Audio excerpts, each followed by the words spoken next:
Hi y'all, it's Charlene from the Crafty Art Shack, and we're back here today with another challenge video.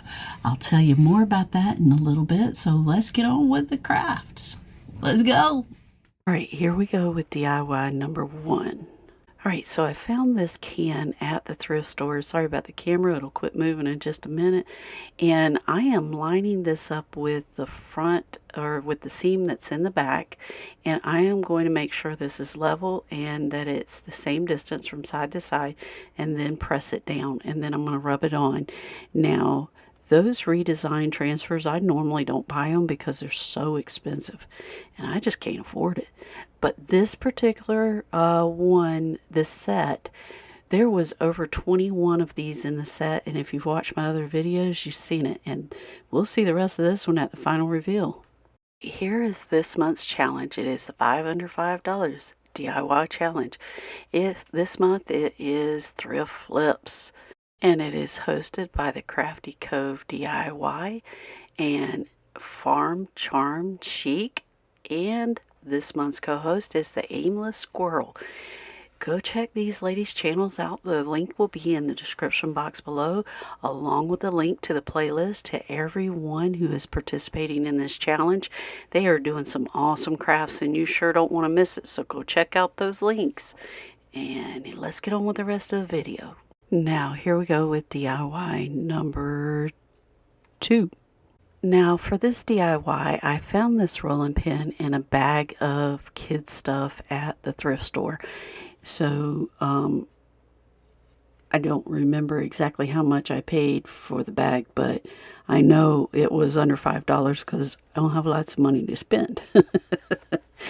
And what I am doing here is I've got one of these stamps, and it is a border stamp, and I am going to make sure that I line up that little rolling pin, and I'm going to ink my stamp again to make sure that it lines up in the right place, and I am going to just roll that onto the little rolling pin just like you saw me do before, and we're going to go all the way around, and then we're going to set this to the side and let it dry because we don't want it to smear. So you're going to need to set it on something that's not going to touch your ink, and then you're going to go back and clean your stamps up so that it doesn't get down in those grooves and mess your stamps.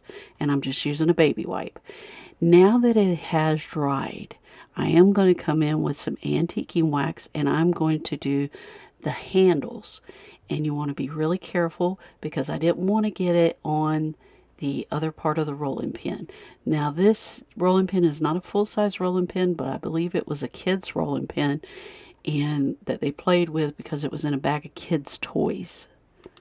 And the next thing I did after I got the antiquing wax on there, I wiped back some of it where it made it look more rustic. Not all of it, but I left it heavy in some places and light in others. Now, then I went through and laid my brush flat, and I didn't put any more antiquing wax on that.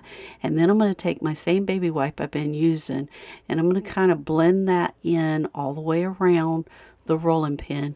Then we'll set this aside and let it dry. You're going to want to make sure your project is completely dry and to use this product. Now, this is the Minwax brand of wax, and this one's in a natural color, and I'm going to apply it to every part of this little rolling pin to seal in everything that I did. And I'm just reading the directions here to make sure I got it right, because I don't want to tell y'all something that you ain't supposed to do. And so, yeah, look at me. I hit that camera and it's just a shaking. I apologize for that. I'll have y'all shaking over here, shaking in your boots. Anyway, we're going to take and rub this on here. Then we're going to set it aside and let it completely dry. And then once it's dry, we're going to go back in there and buff it. And it does buff out to a beautiful shine. Then the next thing I did is I made a messy bow out of some of this white cotton material that I had left over from my valance project that I did for our booth. And you'll see that in a few minutes here in the video. But I'm just making a messy bow, and we'll see this one at the final reveal. Now here we go with DIY number 3. Now I have to say this is one of my favorite projects that I did today. So I got this little cylinder from a bunch of kids blocks that I picked up at the thrift store, and I probably have 25 cents in this. And then I found these lemon slices in my stash, and I'm going to apply some of this rapid fuse glue to this along with some hot glue. Hot glue's for the instant hold, but that rapid fuse, if you don't have hot glue, will work just fine because this stuff really dries pretty fast. So the first thing I'm going to do with this is I'm going to take and paint all of this with Rust-Oleum Linen White Chalk paint. And I apologize. Sorry. Ooh, got a frog in my throat. So I'm going to paint all of this with Rust-Oleum Linen White Chalk paint. Then I am going to take this barn red brown, I think is what it's called, and I am going to go all the way over all of this and paint it with that barn red. Now, why did I paint it white first? I painted it white to get full coverage so that everything blended together as if it was one piece originally. Then I found these little pictures of old spools, and yes, we're making a spool off of the internet, and I sized it down to fit the top of these little lemon slices that you see here. And I used the lemon slices because they had those little dimples in it, and I thought it would give it more of a vintage look. So I am going to put some Mod Podge on my paper, and I'm going to put Mod Podge on the top of this and go all the way around it and add these to that. And then after I sealed the top of that with Mod Podge and it completely dried, I took out my antiquing wax and went over the paper so that I could wipe back as much of it as I wanted to give it that vintage look. And yes, we're making an old spool, so see the difference in it? And so I'm going to put a little bit on this end, and I showed you the difference in the two ends. And you guys, I love this project. I don't know why I love old spools, but I think that this turned out so cute. And so we're just going to kind of wipe down with that antiquing wax all over this, and to make it blend and look like it's older than what it really is. Now the next thing I'm going to do is I'm going to put just a tad bit of hot glue on there, and I'm going to wrap this around a couple of times, making sure I cover all that hot glue right there. And then once I do that, I'm going to go around this spool several times, just wrapping it any old way to make it look like it's just twine hanging on there. Or hanging on there, it ain't hanging.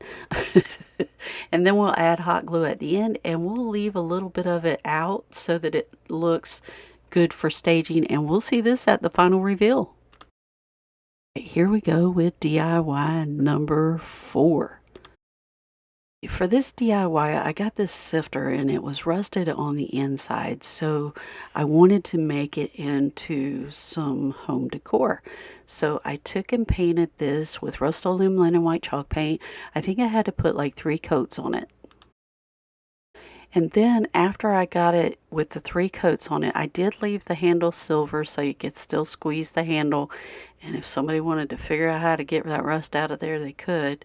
So what I'm doing is I got these rub-on transfers. These actually came from Amazon, and I'm going to add them to the front of this.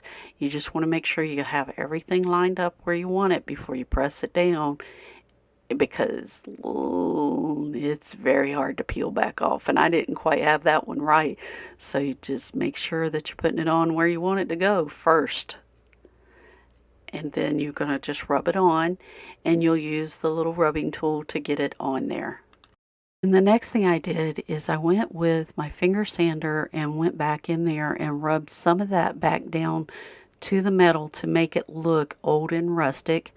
And then took out my antiquing wax and went over it. I was going to use the rub and buff, but I decided that the antiquing wax would be better or that min wax, but I decided that this would be better because I wanted to add that dark brown color. And you guys, if you keep hearing bells go off, that's messages coming through, and I apologize for that. And I am like working double time on 10 different projects while doing this, and I apologize.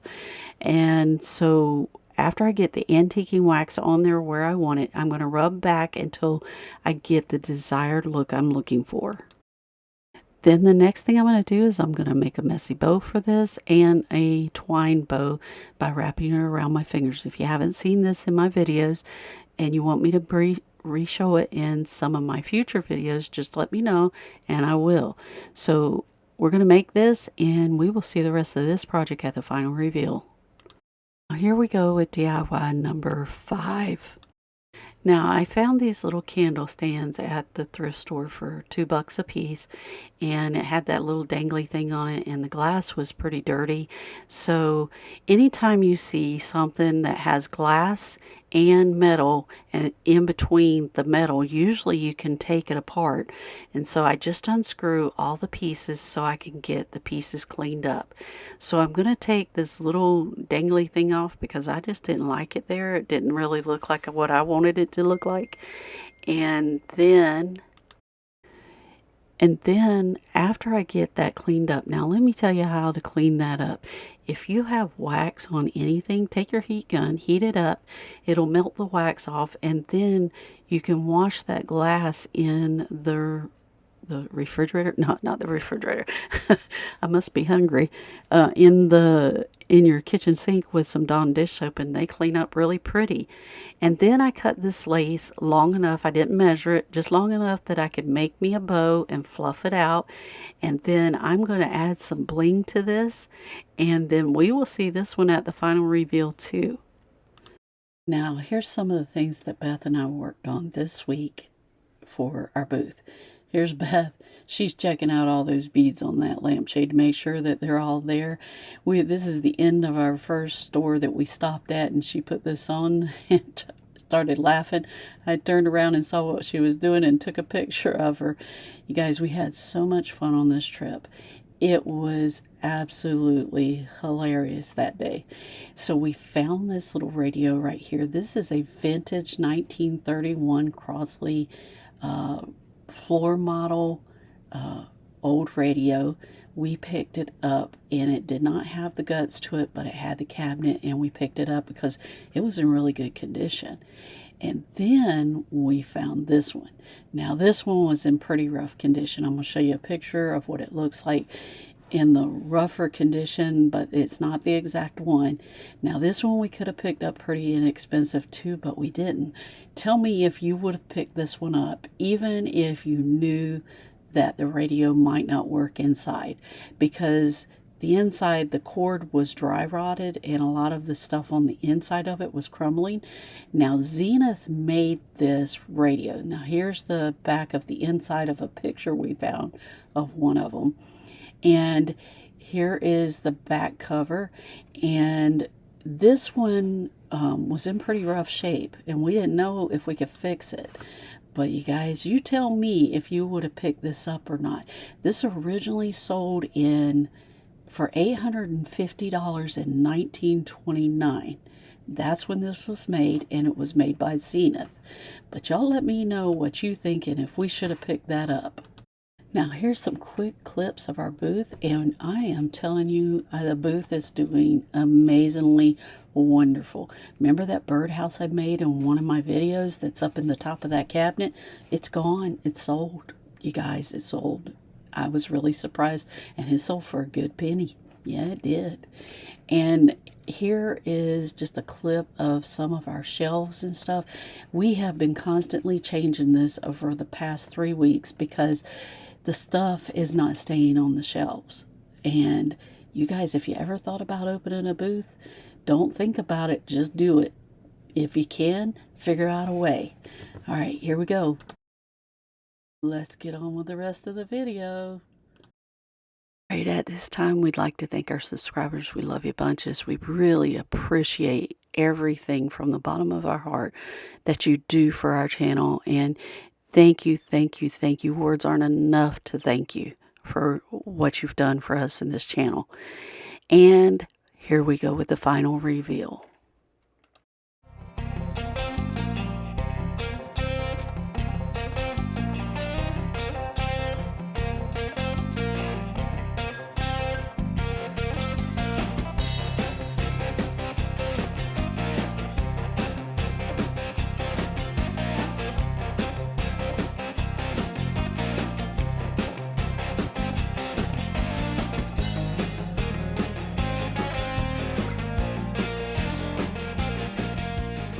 All right, y'all, we're back from the craft desk, and didn't these just turn out awesome?